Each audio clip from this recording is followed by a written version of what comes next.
할렐루야. 귀한 찬양 하나님께서 영광 받아주신 줄로 믿습니다. 자, 우리 옆에 분과 같이 한번 인사하겠습니다. 명절 잘 되셨습니까?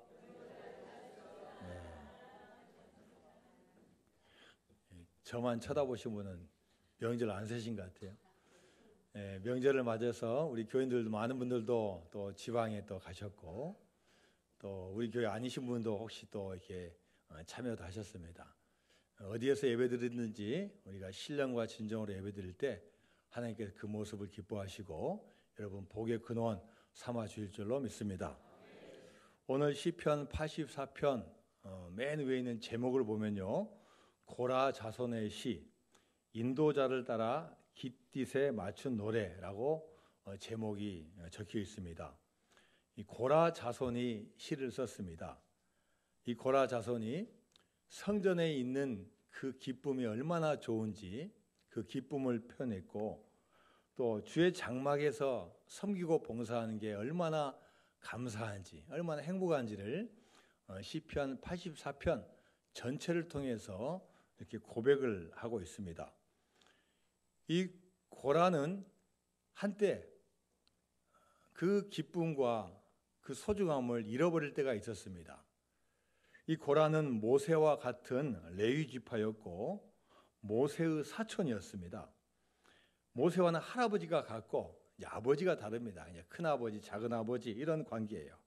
자, 아버지가 다르고 아버지가 다른 역할을 하다 보니까 그 자손들도 하는 일이 달랐습니다. 특히 모세는 이스라엘 민족 전체를 인도하는 지도자 역할을 했고, 그의 형 아론은 제사장 역할을 맡았습니다. 그리고 이 고라는 이 제사장을 도와서 교회 여러 가지 음식도 준비하고 또 예배도 준비하고 또 청소도 하고 어떻게 보면 이 교회에서 굳은 일을 담당을 했습니다. 자, 그것도 참 감사하고 행복한 일인데 이 고라가 한때 이제 시기심이 드는 거죠. 야, 같은 우리 가족 중에서 누구는 이스라엘의 지도자고 누구는 제사장인데 왜 우리는 이렇게 허드렛 일을 해야 되냐, 이런 시기심을 갖게 되었습니다. 그래서 혼자 하면은 이길 수 없을 것 같으니까 이제 무리를 모읍니다. 민수기에 보면은 250명의 지도자들을 규합을 하는 거예요. 요즘으로 하면 당파를 하나 만들어서 이 모세와 아론에게 대항을 하려고 합니다. 자, 그런데 여러분, 모세나 아론이나 고라 이 직책 누가 줬습니까? 사람이 인위적으로 한 게 아니라 하나님께서 부르셔가지고 직책을 준 거예요. 이 모세한테 대항한다는 것은 바로 이 하나님에게 대항하는 거예요. 그래서 하나님께서 이 고라를 심판하시고 이 250명을 함께 심판하시는데 막 땅이 흔들리고 막 지진이 일어나고 나중에 막 불이 나는 거예요. 250명이 한꺼번에 다 죽었습니다. 자, 이 일로 인해서 거기에 가담한 고라 일부 반역자로 낙인 찍힌 거죠. 야, 지도자 모세한테 대항하다가 그런 꼴을 당했다. 그래서 아마 그 당시대뿐만 아니라 상당한 기간을 걸쳐서 아마 핍박과 박해와 어려움을 당했을 겁니다. 그런데 어느 순간부터 이 고라 자손이 과거에 있었던 일을 회개하고 돌아선 거예요. 야, 그래도 하나님께서 우리에게 맡겨주신 직분인데 우리가 그것을 감사하지 못해서 옆에 사람 더 잘 되는 걸 보고 시기했구나. 우리 회개해야 된다. 돌아서야 된다. 어느 순간부터 어느 자손보다 더 하나님을 사랑하고 주의 전에서 열심히 봉사하고 섬기는 거예요. 비록 심판을 당했지만, 어려움을 당했지만 그 좌절과 절망 가운데서 믿음으로 일어섰습니다. 예전보다 더 성전을 사랑하고 성전 가까이에서 전심을 다하여 하나님을 섬겼습니다.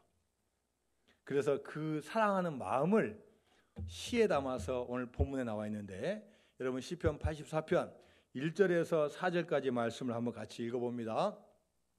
시작. 만군의 여호와여, 주의 장막이 어찌 그리 사랑스러운지요. 내 영혼이 여호와의 궁정을 사모하여 쇠약함이여. 내 마음과 육체가 살아계신 하나님께 부르짖나이다. 나의 왕, 나의 하나님, 만군의 여호와여, 주의 제단에서 참새도 제 집을 얻고 제비도 새끼들 보금자리를 얻었나이다. 주의 집에 사는 자들은 복이 있나니 그들이 항상 주를 찬송하리이다. 아멘. 자, 어떤 고백이었습니까?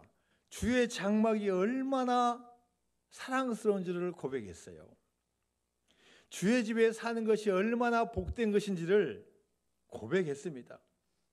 주의 제단에서 참새도 제 집을 얻고 제비도 새끼들 보금자리를 얻었나이다라고 고백하고 있어요.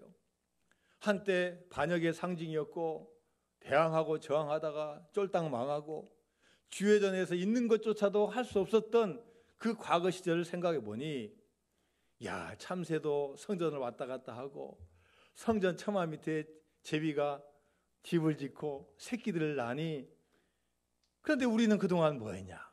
야, 이제 우리도 다시 회복되어서 주님 전에서 나와서 주님을 섬길 수 있겠구나라는 그 감격을 오늘 시에서 고백을 하고 있는 거예요.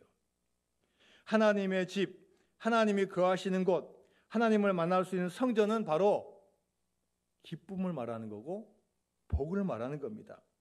하나님은 이 성전을 통해서 복을 주신다는 것을 1절부터 마지막 12절까지 계속해서 고백하고 강조하고 있습니다. 자, 또 고백합니다. 시편 84편 10절 말씀입니다. 시작. 주의 궁정에서의 한날이 다른 곳에서의 첫날보다 나은즉 악인의 장막에 사는 것보다 내 하나님 성전 문지기로 있는 것이 있어서. 자, 얼마나 주의 전에 있는 게 감사하고 좋은지요. 궁정에서의 한날이, 주의 궁정에서의 하루가 다른 곳에서의 첫날보다 더 낫다. 악인의 장막에서 화려하고 비싸고 큰 대접을 받는 것보다도 하나님의 성전 문지기로 있는 게 더 좋다고 고백을 하고 있습니다. 자, 이 사실을 메시지 성경이라는 좀 현대어에 가깝게 번역한 성경책을 한번 우리 같이 봅니다. 시작. 주님의 집, 이 아름다운 예배 처소에서 보내는 하루가 그리스 해변에서 보내는 첫날보다 낫습니다. 내가 죄의 궁궐에 손님으로 초대받으니 차라리 내 하나님의 집 바닥을 닦겠습니다. 얼마나 주의 전에 있는 게 기쁘고 감사하고 행복하고 평안한지요. 당시에 외국의 좋은 해변, 그걸 그리스 해변이라고 표현했어요. 그리스 휴양지에 있는 해변보다도 더 좋습니다. 내가 죄의 궁궐에서 아무리 잘 먹고 잘 사는 그것보다도 차라리 주의 전에서 청소하고 바닥 닦는 게 저는 더 감사하고 행복합니다라고 고백하고 있는 거예요. 믿는 사람 다윗도 그가 항상 즐거워하고 기뻐하는 것은 하나님께 찬송하고 기도하는 거였습니다. 그래서 그 기쁨과 그 복을 시를 지어서 표현했는데, 시편 122편 1절 말씀 같이 봅니다. 시편 122편 1절 말씀 시작. 사람이 내게 말하기를 여호와의 집에 올라가자 할 때 내가 기뻐하였다. 언제 기뻐하냐? 여호와의 집에, 주의 성전에, 예루살렘 성전에 올라가는 게 너무나 감사하다는 거예요. 그리고 성전이 있는 예루살렘을 사랑하는 자에게 평안이 있다고 고백합니다. 시편 122편 6절에서 7절까지 말씀입니다. 시작. 예루살렘을 위하여 평안을 구하라. 예루살렘을 사랑하는 자는 형통하려다. 내 성 안에는 평안이 있고 내 궁중에는 형통함이 있을지어다. 예루살렘에 뭐가 있습니까? 예루살렘에 성전이 있어요. 그래서 예루살렘 하면은 성전을 나타내는 거예요. 하나님의 집을 표현하는 거예요. 이 하나님의 집을 위해서 평안을 구하라는 거예요. 어떤 나의 개인적인 거, 어떤 나의 가정보다도 예루살렘, 주의 성전을 위해서 평안을 구하라는 거예요. 예루살렘을 사랑하는 자, 성전을 사랑하는 자에게는 형통이 있다는 거예요. 우리 생각하고는 반대예요, 반대. 내가 먼저 평안해야지, 그 다음에 교회 가고 주의 성전인데, 얼마나 주의 성전이 귀하고 얼마나 좋은지 주의 성전에서 내가 받을 복을 생각하니까 그 평안 먼저라는 거예요. 예루살렘은 성전을 의미하고 이 성전은 지금의 교회를 의미합니다. 교회는 하나님의 은혜의 통로이며 축복의 통로입니다. 우리가 교회 나와서 예배할 때 하나님은 우리를 통해서 영광도 받으시지만 하나님은 영광 받으심과 동시에 예배한 자를 반드시 기억하여 주시고 복을 주실 줄로 믿습니다. 여러분 찬송가 210장 3절에 보니까요. 주의 은혜 내가 받아 시온 백성 되는 때 세상 사람 비방에도 주를 찬송하리라. 세상 헛된 모든 영광 아침 안개 같으나 주의 자녀 받을 복은 영원 무궁하도다. 할렐루야. 주의 은혜 내가 받아 시온 백성 되는 때 세상 사람 비방에도 주를 찬송하리라. 세상 헛된 모든 영광 아침 안개 같으나 주의 자녀 받을 복은 영원 무궁하도다. 할렐루야. 이 복이 어떤 복이냐? 주의 성전에서 주는 축복이라는 거예요.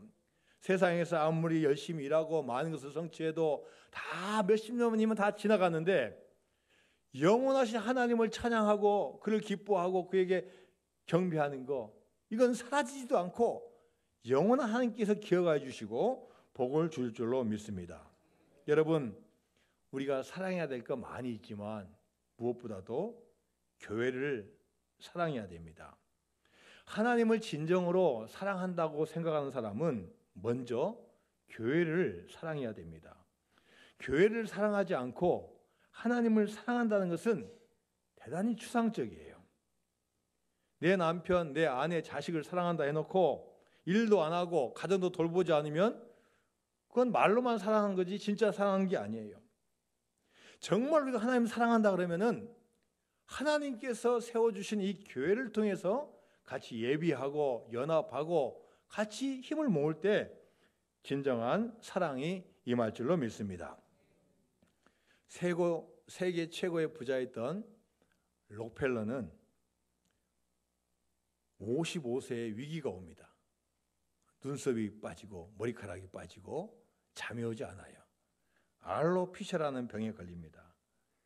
그 투병 과정 가운데서 병원에 갔는데 한 소녀가 병원비를 내지 못해서 있는 모습을 보고 비서를 시켜서 병원비를 내게 해줍니다. 그리고 이 소녀가 시간이 지나서 이제 완쾌되어서 나가는 모습을 보고 큰 희열을 느껴요. 이야, 나의 도움으로 인해서 이 소녀가 낫다니 너무나 좋다. 그때부터 이제 록펠러 재단을 만들어서 기부하고 나누는 데 힘을 씁니다. 그리고 자신이 하나님께 매달려서 기도하고 또 이 치유함을 경험을 합니다. 98세까지 건강하게 살면서 10개 넘는 대학을 설립하고 교회를 수천 개를 세웁니다. 계속 기부와 나눔을 합니다. 그가 76세 때 한 기자가 질문했습니다. 회장님, 성공의 비결이 무엇입니까? 이때 록펠러의 대답은 간단했어요. 딱 한마디예요. 어머니의 신앙 유산입니다. 여러분이 잘 아는 록펠러를 교육하고 옆에서 같이 기도해 주던 어머니의 10계명이 있습니다. 자, 록펠러 어머니 10계명 우리 같이 한번 봅니다. 자, 하나, 둘, 셋, 넷,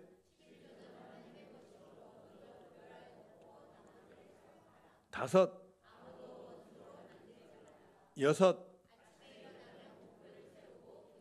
일곱, 여덟,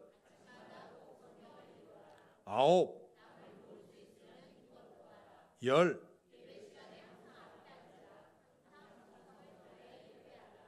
자, 어머니가 물려준 이 십계명을 요약해 보면 결국 뭡니까?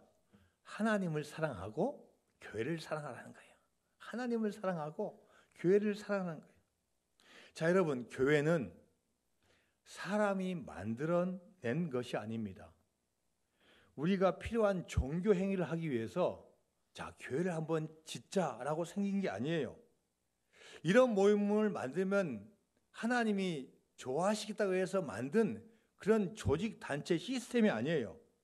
교회는 예수님께서 직접 우리에게 말씀하시고 세우라고 하신 거예요. 여러분 잘 아는 마태복음 16장에 보면은 예수님께서 그 우상이 많은 가이사라 빌립보 지방에 다니시면서 예수님 제자들에게 물어봐요. 야, 사람들이 나를 뭐라고 하느냐? 이때 제자들이 대답합니다. 어떤 사람은 엘리야라고 하고 이사야라고도 하고 예레미야라고도 하고 선지자 중에 한 명이라고 합니다. 그때 다시 물어보셔요. 그렇다면 너희들은 나를 뭐라고 하느냐? 이때 베드로가 주는 그리스도시요 살아계신 하나님의 아들이십니다라고 고백을 해요. 이 말씀을 듣는 예수님께서 뭐라고 말씀하시냐? 바요나 시몬아 내가 복이 있도다. 이를 알게 한 이는 혈육이 아니요 하늘에 계신 내 아버지시니라.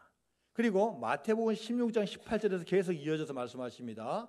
마태복음 16장 18절 말씀 시작. 또 내가 내게 이르노니 너는 베드로라. 내가 이 반석 위에 내 교회를 세우리니 음부의 권세가 이기지 못하리라.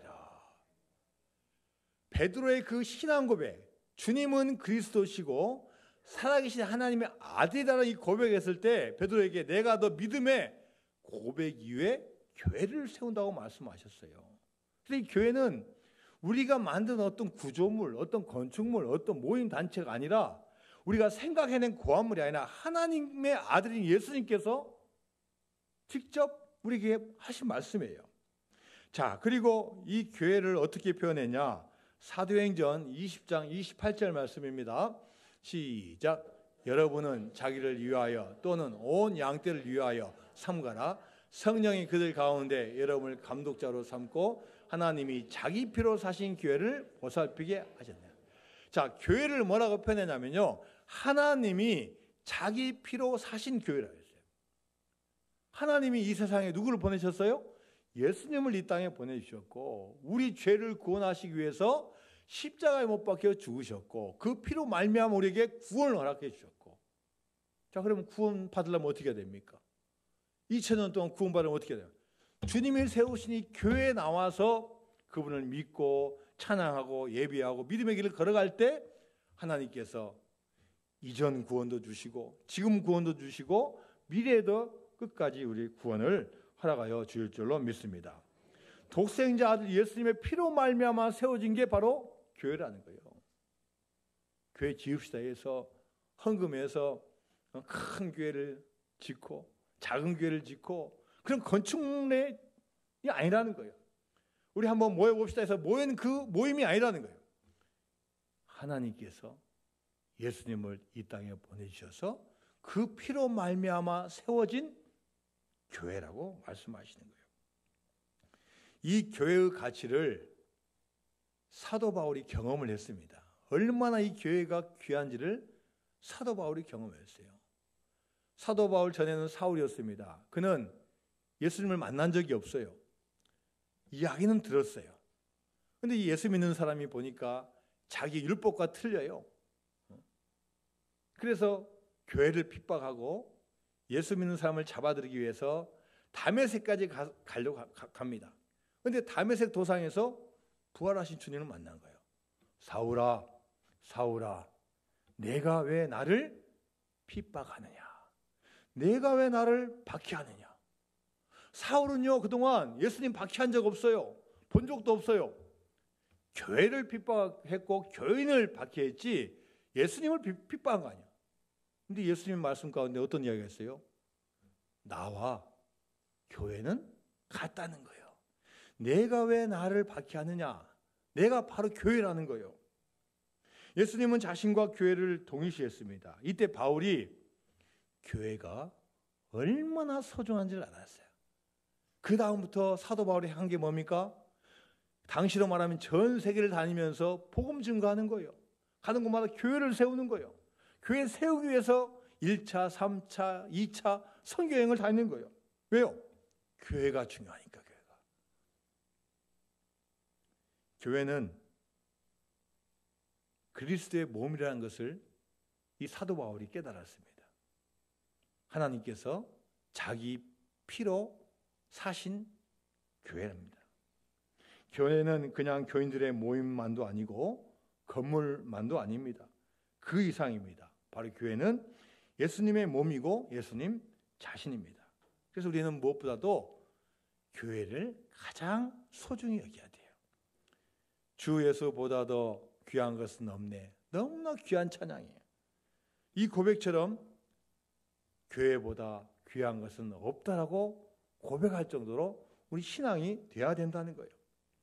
여러분, 그러나 이런 귀한 교회가 이 지구상에, 이 땅에 보이는 교회로 세워졌을 때는, 이때는 이제 시간과 공간의 한계를 갖습니다.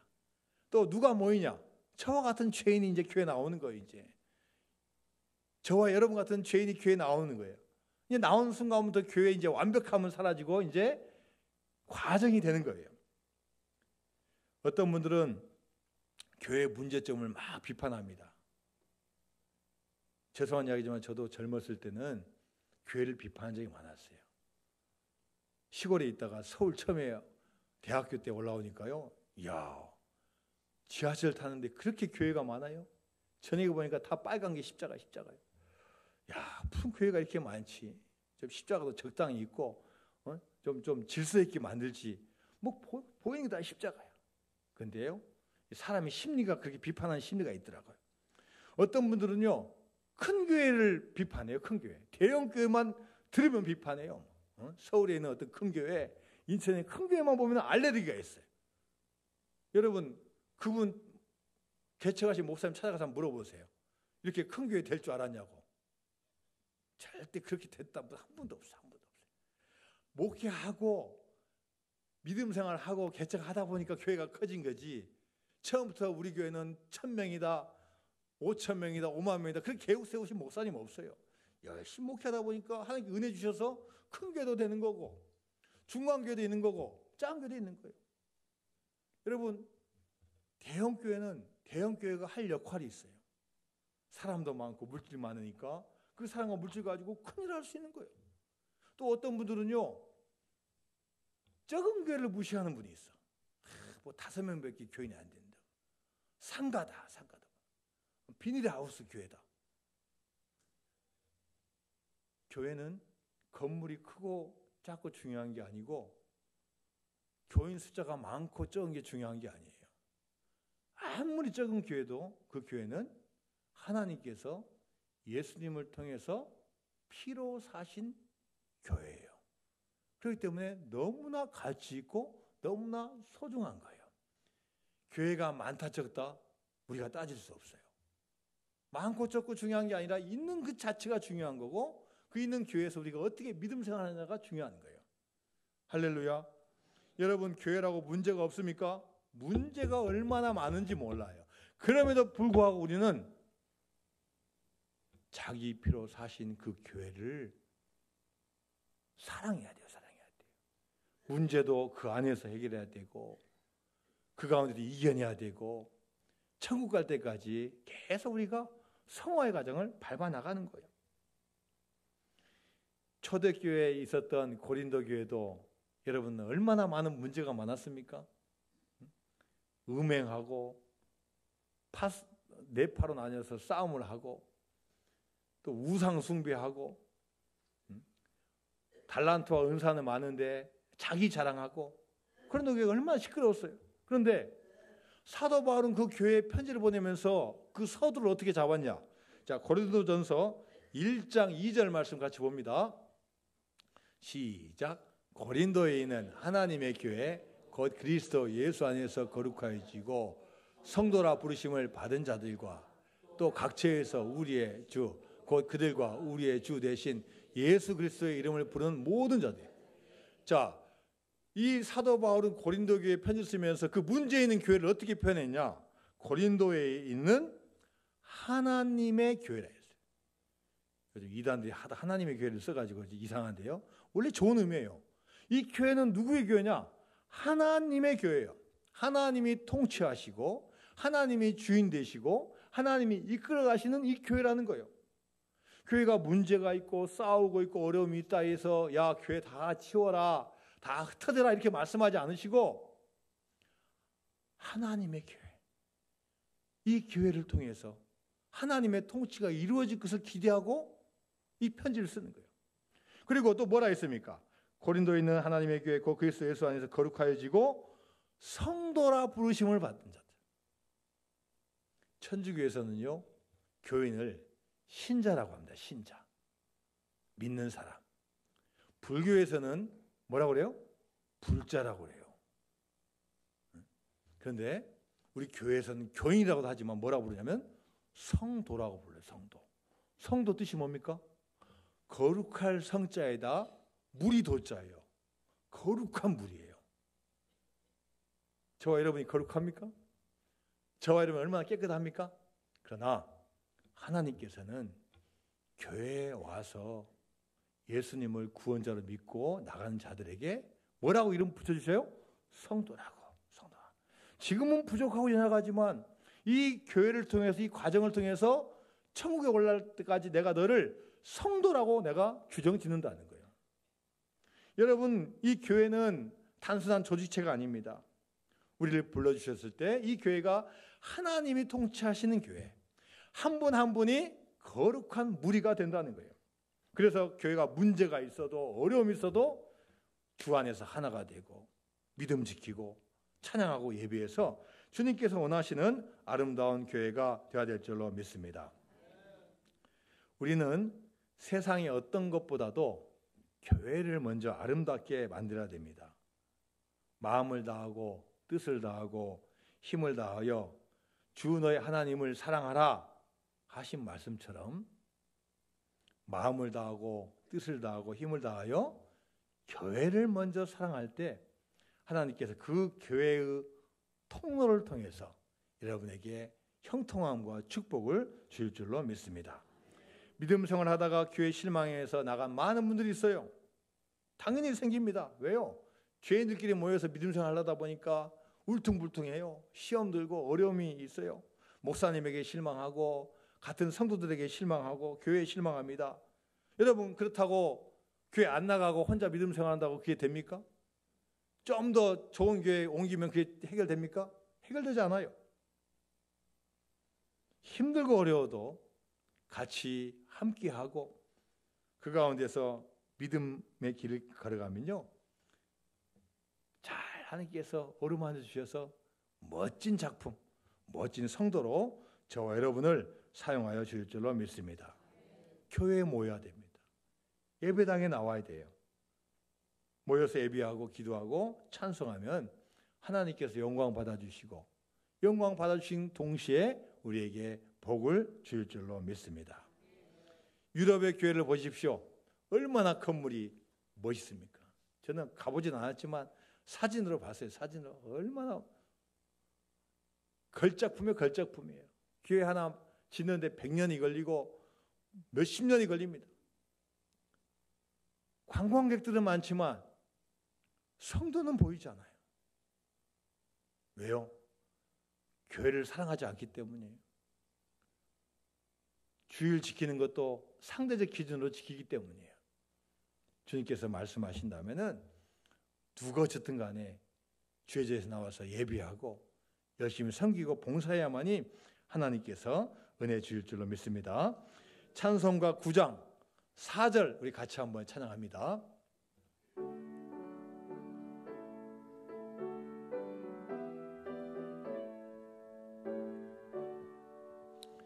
주 앞에 나올 때 우리 마음 기쁘고 그 말씀 힘되어 새 희망이 솟는다. 고난도 슬픔도 이기게 하시옵고 영원에 잇대어 살아가게 하소서. 우리의 자랑과 기쁨 생명의 우리 예배를 받아주시옵소서.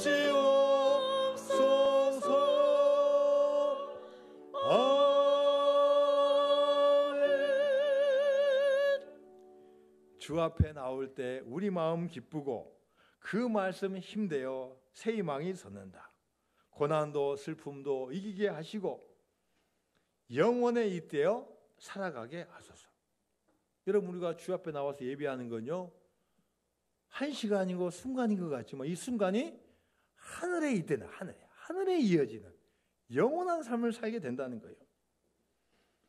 이 찬양 우리가 전에 오늘 아침에 일어서서 이 찬양 불렀습니다.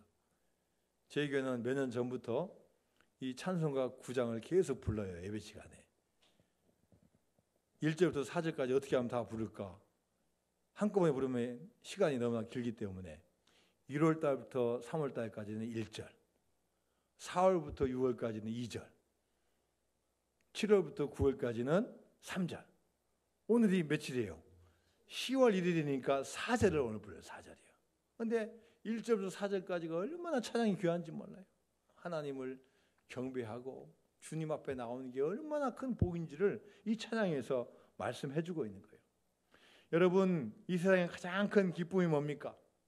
많은 기쁨이 있지만 주님 앞에 나올 때, 나의 창조자이시고 나의 구원자이신 그분을 만나고 그분을 뵐 때 진정한 기쁨이 있는 줄로 믿습니다. 세상에 진정한 힘도 나의 능력이 있는 게 아니에요. 하나님의 말씀에 있고 하나님의 능력이 있습니다. 이 세상 고난과 어려움도 다 하나님께 달려 있어요. 여러분, 아파 보셨죠? 병원에서 다 치료해 줍니까? 의사가 다 해줍니까? 일부분은 해줍니다. 일부분은. 진짜 치유해 주시면 누구냐? 하나님이야, 하나님이야. 세상에는 모든 문제 있으면 여러분 많이 해결하죠. 여러분이 다 해결합니까? 다 못해요. 다 못해요. 하나님께서 도와주셔야지 잘 해결되는 거예요. 그래서 여러분, 우리가 인생에 문제가 있다, 건강에 문제 있다면요, 이것을 밖에 갖고 나가면 안 돼요. 주님 안에 가지고 나와서 주님에게 기도하고 간구하고 요청하면 하나님께서 하나님의 능력으로 모든 문제 해결하여 주실 줄로 믿습니다. 무엇보다도 교회를 소중히 여기시기 바랍니다. 교회를 사랑하시기 바랍니다. 왜냐? 이 교회를 통치하고 주인 되신 분은 하나님이셔요. 하나님이 그 마음과 헌신과 봉사를 다 아시고 다 보십니다. 그래서 우리가 하나님의 마음에 드는 순간 우리는 주님의 길을 잘 걸어갈 수 있습니다. 여러분, 우리가 복을 받고 형통하기를 원하십니까? 그 무엇보다도 하나님을 사랑하고 교회를 사랑하시기 바랍니다. 그러면은 하나님께서 여러분을 축복의 길로 인도하여 주실 줄로 믿습니다. 자, 찬송가 220장 1절과 3절 같이 찬양합니다.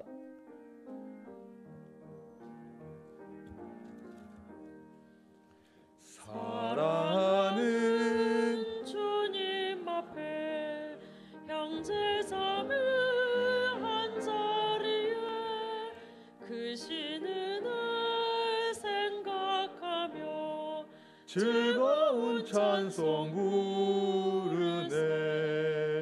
내 주 예수 오늘 받아 모든 사람 내 몸같이 환난 근심 위로하고 진심으로 사랑하세. 사랑하는 주님 예수 같은 주로 섬기나니 한 피 바다 한 몸 이루 형제여 친구들이여 한 몸같이 친밀하고 마음으로 하나 되어 우리 주님 크신 뜻을 지성으로 준행하세. 사랑하는 주님 앞에 형제자매 한 자리에 크신 은혜 생각하며 즐거운 찬송 부르세.